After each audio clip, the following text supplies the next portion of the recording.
एक बार एक साहूकार को बहुत दिनों से एक अजीब सी बेचैनी हो रही थी। एक रात को उन्हें नींद नहीं आ रही थी तो वह टहलने निकल गए। वह एक पार्क में पहुंचकर एक बेंच पर बैठ गए। तभी एक कुत्ता उनकी चप्पल उठा कर ले गया और वह उसके पीछे पीछे भागे। वह कुत्ता उनकी चप्पल मंदिर की सीढ़ियों पर छोड़कर वहां से भाग गया। सेठ जी जैसे ही चप्पल पहनने लगे, उनके कानों में किसी के रोने की आवाज आई। मंदिर के कपाट बंद थे और एक व्यक्ति मंदिर की सीढ़ी पर बैठकर ईश्वर से प्रार्थना कर रहा था कि प्रभु, इस अजनबी शहर में मेरा आपके सिवाय कोई आसरा नहीं है। मेरी पत्नी अस्पताल में दाखिल है और मुझे उसके इलाज के लिए पैसे की जरूरत है। इसीलिए प्रभु, कुछ ऐसा करें कि मेरी पत्नी के इलाज के लिए पैसे का प्रबंध हो जाए। सेठ जी समझ गए कि ईश्वर ने मुझे यहाँ इस व्यक्ति की मदद के लिए भेजा है। सेठ जी उसके पास आकर बोले, जब तुम ईश्वर से प्रार्थना कर रहे थे तब मैंने तुम्हारी बातें सुन ली थी।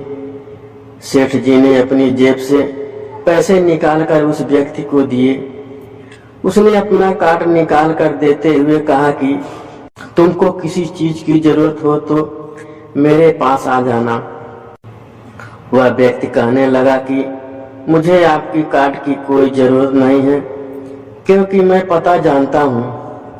सेठ जी प्रसन्न होकर बोले, क्या हम पहले मिल चुके हैं?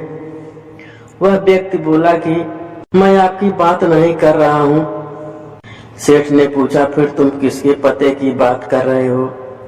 वह व्यक्ति बोला कि मैं आपका पता जानता हूँ जिसने इस अजनबी शहर में मेरी मदद के लिए आपको भेजा है।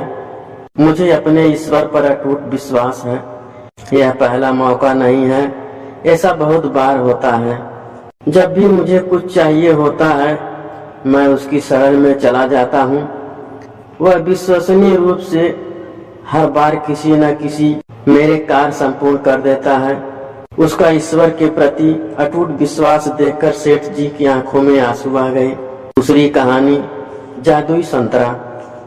एक समय की बात है, एक गांव में सोनू नाम का एक छोटा सा लड़का रहता था। उसे घूमने फिरने का और नई चीजें जानने का उसे बड़ा शौक था।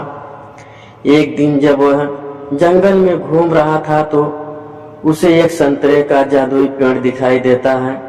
वह पेड़ बाकी पेड़ों से बिल्कुल अलग दिख रहा था। जब सोनू एक संतरे को चखता है तो उसे अपने अंदर भरपूर ऊर्जा महसूस होती है और उसका दिमाग पहले से बहुत तेज हो जाता है। सोनू उस जादुई संतरे का इस्तेमाल अपने खुद के फायदे के लिए करने लगा। उसे हर चीज पहले ही पता चल जाता और हर कठिनाई से कठिनाई प्रश्नों का हल कर देता था।